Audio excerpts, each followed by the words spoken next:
What's an actual psychological, quote, cheat code you use in social situations that works almost every time? Story 1. Being comfortable in silence is power. Especially in any sort of negotiation, complaint, somebody asking for something, or vice versa. For some reason, when you stay quiet, people break. Story 2. It's not really a cheat code, but build up people who are part of the same social circle but aren't currently present. For example, if you're out at dinner with your normal circle of friends and one of them isn't there, talk them up and share something positive about them to the rest of the group. Without consciously thinking about it, we start to become aware of the kind of things people in our social circles say about us when we're not present. Sort of like the, if he cheats on his girlfriend to be with you, he's going to cheat on you at some point too. There's a real character-revealing element when someone is bad-mouthing someone who isn't there, where we recognize that we might be spoken negatively about by the same friend when we're not there. If you tell your group, "Man, I can't believe how good John is getting at guitar," when John isn't there, you're planting seeds of trust in the others in your circle that, if they're ever the ones that are missing from the social situation, you're more likely to be building them up than tearing them down. If you tell them, "I can't believe John still has that stupid mustache," and try to get a laugh out of them, assuming you wouldn't say that to John if he were there, you might get some laughs, but you'll also be planting seeds of distrust instead. More broadly, apply the same technique even if the person is present. If you're hanging out with two people you know who don't know each other well, and the subject is about desserts, tell Jenny, "Sarah here is an incredible baker. She made the best chocolate chip cookies for our Christmas party." None of this has to be obvious or overt.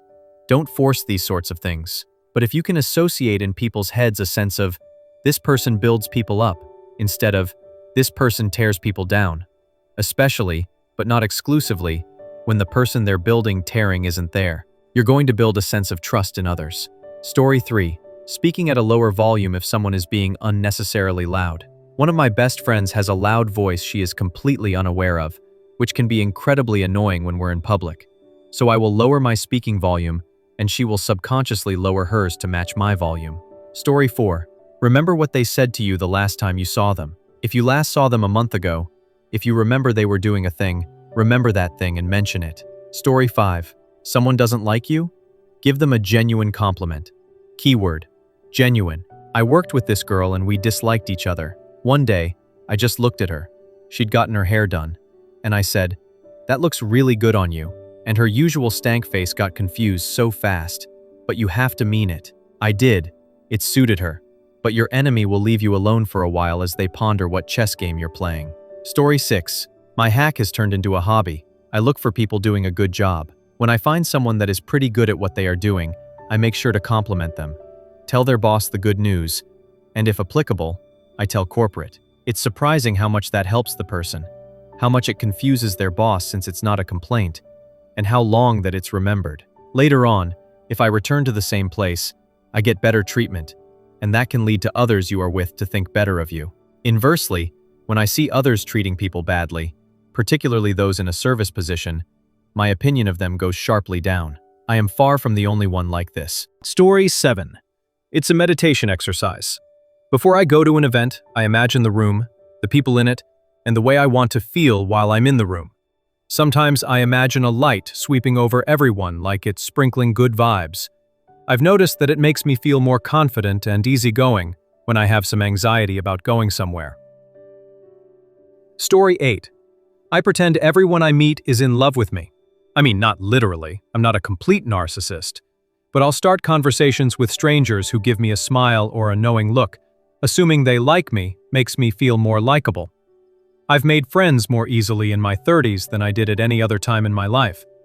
Romanticizing my life is fun and gets me to act more vivacious and charismatic. It's also just good practice for higher stakes social interactions where I might lack confidence. Story 9. It's a small one, but it comes up often enough that it's been useful.